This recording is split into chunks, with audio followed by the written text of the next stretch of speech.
Praise the Lord. सबको जय मसीह की। प्रभु यीशु मसीह के सामर्थ्य नाम में सभी को मैं मेरे YouTube चैनल में आपको स्वागत कर रहा हूं। इस पावरफुल संदेश सुनने से पहले, सामर्थ्य संदेश सुनने से पहले आप इस चैनल को सब्सक्राइब कीजिए। और आज मैं आपको बहुत ही सामर्थ्य वचन जो कि जानना जरूरी है, क्योंकि इस अंत के दिनों में क्या होने वाला है। आप सभी को पता है कि अभी जो समय है, ये इजराइल और जो पैलेस्टाइन, ये दोनों देश के बीच में जो युद्ध चल रहा है, काफी समय हो गया है, कम से कम 1 महीना होने वाला है। और मैं आपको बताना चाहता हूं कि जो गाजा बॉर्डर है, जहां की आतंकवादी जो संगठन है हमास, वो जो पहले इजराइल के ऊपर बमबारी किया, तो मैं बताना चाहता हूं कि बाइबल में क्या लिखा है। कई सारे लोग ऐसा भी बता रहे हैं कि जो कि 50 साल 60 साल की इतिहास को जानते हैं, लेकिन मैं आपको 3000 साल पहले का इतिहास बताना चाहता हूं। बाइबल में, पवित्र बाइबल में वहां लिखा है कि एक जो शत्रु, जो एक देश था पैलेस्टाइन के, वो रिप्रेजेंट कर रहा था पैलेस्टाइन देश को, तो उसका नाम था गोलियात। वो लंबा था, ताकतवर था, और वो युद्ध छड़ रहा था।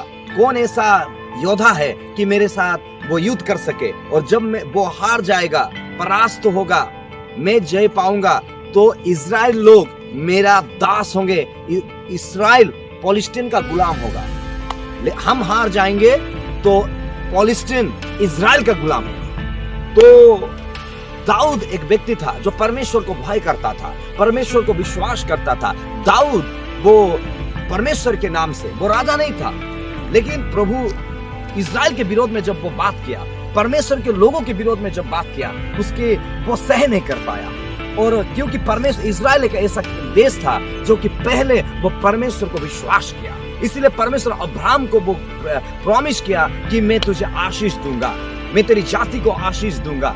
मैं आपको बताना चाहता हूं कि इजराइल लोगों के विरोध में गोलियात जब उठा, दाऊद उसके साथ फाइट किया, और दाऊद उसको बहुत सहज रीति से उसको परास्त किया। इतना बड़ा ताकतवर व्यक्ति को एक पत्थर में कैसा मार सकता है? वो दाऊद नहीं था, वो परमेश्वर की सामर्थ था, वो परमेश्वर की नाम था जो गोलियात को उसको हराया। मैं आपको बताना चाहता हूं वो 3000 साल पुरानी बात है।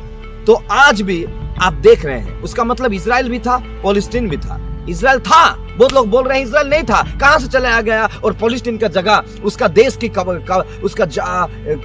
अपना जगह नहीं था रहने के लिए, और एक देश का जगह वो ले रहा है। बहुत सारा आप देखेंगे मिडिल ईस्ट के कंट्री, बहुत सारे लोग उसके विरोध में बात कर रहे हैं, लेकिन ये सच्चाई नहीं है। हजारों सालों से इजराइल वहां था, और इजराइल आज भी है। लेकिन मैं बताना चाहता हूं, प्रभु की प्रोफेसी जो पूरी होने वाला है, वो इसलिए हो रहा है कि कई सारे देश इजराइल के विरोध में उठ रहे हैं, कई सारे कंट्री इजराइल के विरोध में उठ रहे हैं। उनको उस इजराइल के साथ कुछ लेना देना नहीं है, लेकिन वो विरोध में उठ रहे हैं। और इजराइल का इतिहास है कि कभी वो पहले वार नहीं करता, युद्ध किसी से नहीं लड़ता। कौन भी लड़ता है तो उनका नियम है, वो उसको हराते हैं, उसको छोड़ते नहीं है। तो बाइबल में इजराइल के साथ यीशु मसीह का जो दूसरा आगमन है, उसका संबंध क्या है?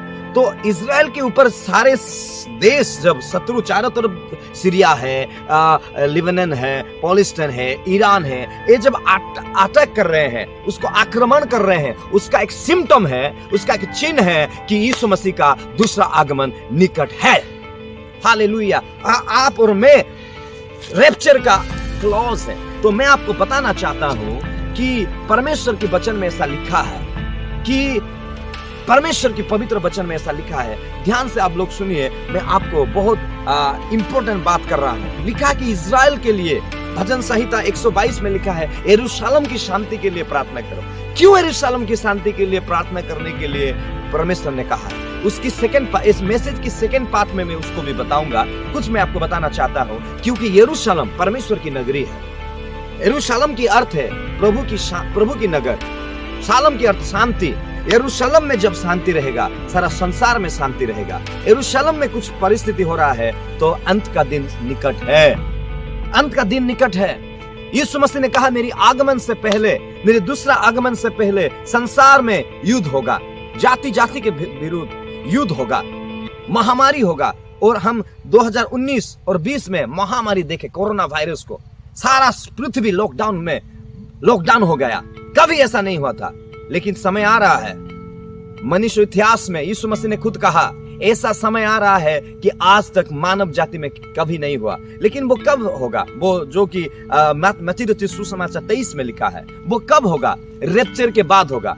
तो रैप्चर का मतलब क्या है? कि परमेश्वर चर्च को ले जाएगा। यीशु मसीह को मिलने के लिए हम मध्य आकाश में मिलेंगे प्रभु यीशु मसीह को। मेरा कहने का अर्थ है रैप्चर से पहले ये सब चिन्ह है, ये सब चिन्ह है। इस्राएल को सुरक्षित रहना बहुत ही महत्वपूर्ण है। और दूसरा चीज, यरूशलेम के लिए प्रार्थना करने के लिए प्रभु ने क्यों कहा? क्योंकि यरूशलेम परमेश्वर की नगरी है। क्यों लोग यरूशलेम को आक्रमण करने के लिए सारे पृथ्वी के सारे देश क्यों लगे हुए हैं? आपको पता है, क्योंकि वहां यीशु मसीह सृष्टिकर्ता, मुक्तिदाता प्रभु यीशु मसीह का जन्म स्थान है। Hallelujah, glory to God. और जब तक परमेश्वर नहीं चाहता है, कोई इज़राइल को हानि नहीं कर सकता है, कोई यरूशलेम को हानि नहीं कर सकता है।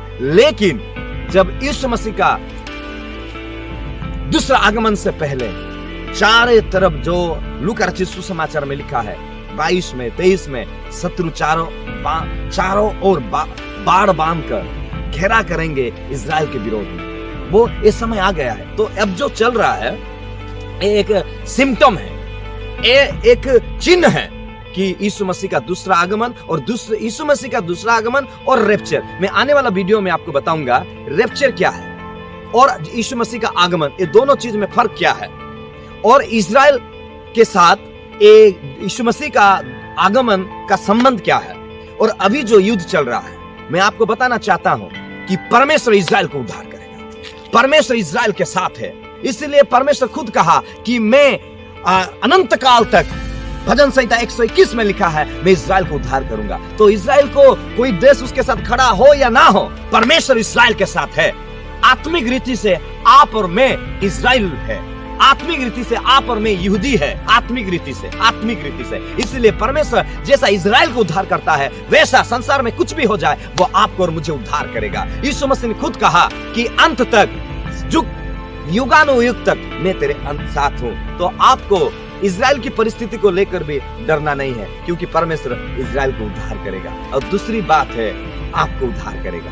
तो मैं आने वाला वीडियो में रैप्चर के बारे में, इज़राइल के बारे में और ज्यादा आप जानना चाहते हैं तो मैं वर्ष दिखाऊंगा आपको, बाइबल स्टडी आपको, सब वर्ष को भी आपको दिखाऊंगा मैं, और रैप्चर क्या है, सारी मैसेज को हम सुनेंगे। तो आप इस YouTube चैनल को सब्सक्राइब कीजिए, रेवरेंड संजय डोंगरी मिनिस्ट्री, और उसको शेयर भी कीजिए। और काफी सारी हीलिंग क्रूसेड, मेरी सेमिनार्स, सारी वीडियो अपलोड हुआ है, आप उसको देखेंगे और ब्लेसिंग भी पाएंगे। तो प्रभु आप सभी को ब्लेस करे। परमेश्वर इज़राइल का उद्धार करता है। God bless you, amen.